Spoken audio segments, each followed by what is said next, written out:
Hai sahabat Room A21, kembali lagi di acara Intip, informasi dan tips membeli properti. Kali ini aku bersama Bro DY. Apa kabar Bro? Sehat. Salam properti. Ya. Bro, kan sekarang lagi ramai orang minta KPR, terus katanya kan kita bisa beli itu properti dari cash dan kredit gitu. Aku mau tahu dong bedanya minta kredit buat properti dengan kredit yang bukan properti. Oh, kan katanya kalau KPR itu mestinya harusnya prosesnya cepat ya. Jadi kalau di bank itu memang ada produk, ada kredit konsumtif ya. Jadi kalau KPR itu dikategorikan kredit konsumtif, biasanya perorangan untuk keperluan konsumtif daripada perorangan.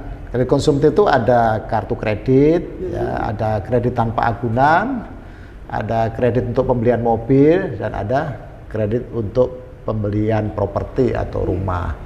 Nah, di luar kredit konsumtif ada dikenal namanya kredit investasi.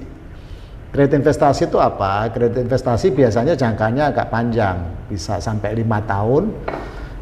Ditujukan untuk kebutuhan kalau orang mau investasi membangun ya, membangun pabrik, membeli mesin, ya kan, seperti itu ya. Jadi dia untuk investasi, makanya dia jangkanya menengah panjang gitu, bisa 5, bisa 10 tahun. Kemudian ada kredit namanya kredit modal kerja. Jadi kalau orang sudah beli investasi, misalkan saya bikin restoran, bikin pabrik, itu kredit untuk renovasi sama beli restoran atau bikin pabriknya itu namanya investasi. Tapi kan butuh modal untuk beli bahan baku, bayar tenaga kerja, operasional cost. Nah, itu dinamakan untuk modal kerja. Biasanya kalau untuk pengusaha dia minta investasi dan minta modal kerja gitu, C. Jadi ada bedanya ya. Ada bedanya. Yang bukan properti sama properti. Jadi nggak sama proses minta KPR itu. Terus lagi Bro, kan ada katanya minta KPR itu cepat gitu. Tapi kenyataannya yang aku lihat di media ternyata lama, susah gitu nggak sesuai gitu. Apa sih tanggapan Bro? Gimana dong? Ya, konsumtif tadi perorangan. Kalau investasi modal kerja ini memang harusnya lebih lama, karena kan orang mesti menganalisa dulu kan. Nah, kalau konsumtif ini harusnya bisa lebih cepat. Karena apa? Karena yang dinilai cuman perorangan ya. Perorangan pertama itu. Kedua, istilahnya itu dia mass product. Mass product itu produknya tuh massal. Kan orang yang beli mobil itu kan banyak banget. Yang beli rumah kan banyak banget. Iya, banyak. Nah, prosesnya kan nggak bisa satu-satu diteliti gitu. Zaman dulu sih orang minta KPR sama dengan orang kayak minta kredit yang tadi, yang umum tadi. Orang diinterview, disurvei, di prosesnya lama. Nah, dalam perkembangan kan itu udah nggak bisa memenuhi tuntutan customer yang pengen proses cepat, karena itu massal ya.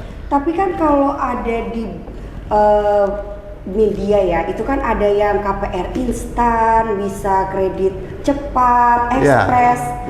Itu gimana sih Bro? Maksudnya itu bener nggak sih dengan kenyataannya gitu loh? Tapi keluarnya masih lama gitu ya? Iya, tapi tetap aja loh KPR tuh sulit gitu loh. Tapi promonya tuh kayak cepet banget gitu. Ya, tadi saya pengen menjelaskan karena massal itu mass ya, mass market ya. Kan orang yang beli mobil kan banyak, beli rumah banyak. Coba di Jakarta itu berapa itu? Mungkin ribuan orang kan.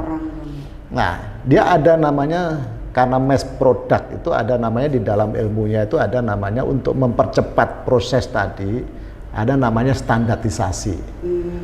Distandarisir ya, kayak pabrikan lagi. Jadi proses kredit perorangan KPR itu udah tidak ubahnya dengan manufacturing. Standardized. Dia ban berjalan, jadi orang yang mencari aplikasi, yang memverifikasi, yang memutus, mengkoleksen, itu mesti berbeda-beda, prosesnya ban berjalan. Jadi bahasa saya adalah standarisasi untuk mempercepat proses. Nah, tadi standarisasi tadi kan keluarnya kan, tapi masih beberapa bank masih lama gitu ya. Jadi basisnya sebenarnya kan kalau konsumtif itu kan cuma kemampuan membayar, dan rata-rata kan perorangan itu kan biasanya employee ya. Kalaupun self-employee ya misalkan profesional dan sebagainya, itu lebih gampang mendeteknya daripada memberikan kredit investasi atau modal kerja tadi. Jadi secara basis orang itu sebenarnya kalau minta kredit massal itu cukup dia isi formulir aplikasi gitu ya. Isi formulir ya, identitas diri, kemudian alamat, objek yang mau dibeli, misalkan rumah di mana dan sebagainya, harganya berapa. Terus yang terakhir adalah income-nya berapa, harus ditulis. Income-nya harus ditulis. Penting ya? Ya penting. Terus punya loan nggak? Loan ini apa nih Pak? Nih kayak kamu minta KPR, kamu udah pernah punya pinjaman nggak? Oh. Karena bank akan menghitung kemampuan membayarmu kan. Kemampuan membayar itu kan dihitung dari kredit yang diajukan plus kredit yang sudah dipunyain.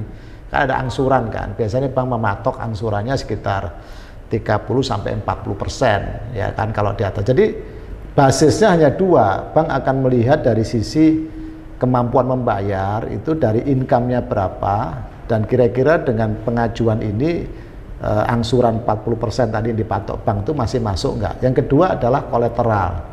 Nah, kolateral itu namanya loan to value ya.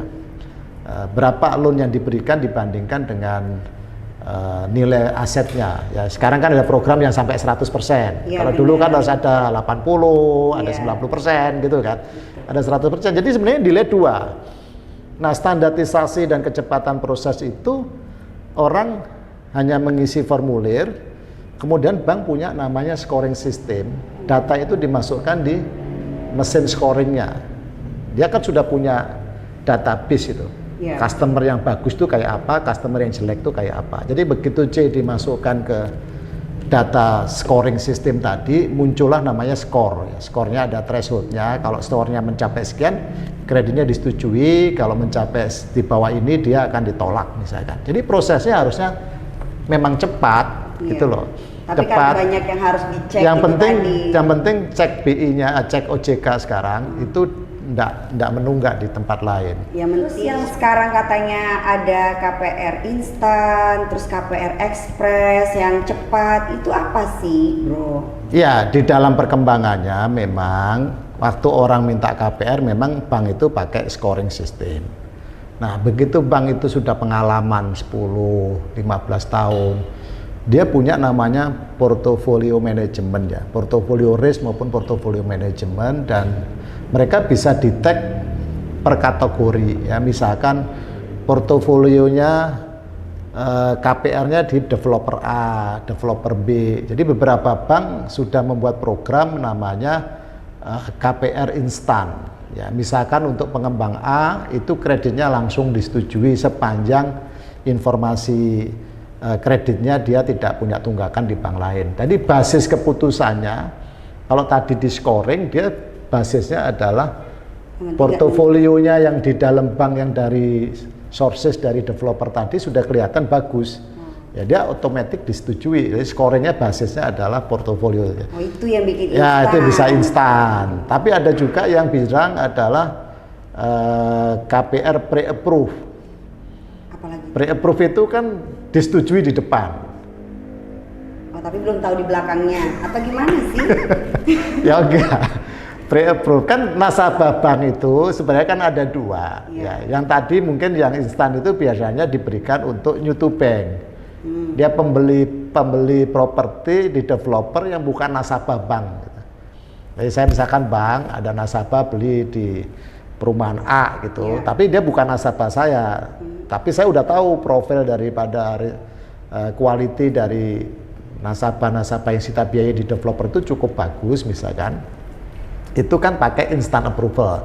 Tapi kalau yang beli tadi sudah nasabah saya, ya kan udah rekeningnya di saya, apalagi dia payroll-nya di tempat saya, itu bisa saya setujui di depan, nggak perlu instan lagi, lebih maju lagi. Lebih cepat lah lebih cepat lagi, bukan lebih cepat, udah dikasih. Jadi misalkan C punya income sekian, saya kan bisa hitung, oh ini kalau mau dikasih kredit bisa misalkan 500 juta.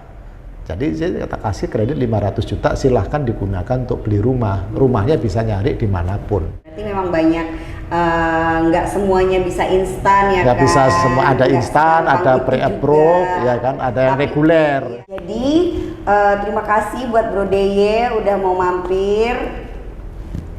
Dan satu lagi buat sahabat Room A21 yang mau membeli properti, kami bisa bantu, bisa hubungi di bawah ini ya. Jangan lupa like, subscribe, dan komen. Share juga. Makasih bro. Salam properti ya.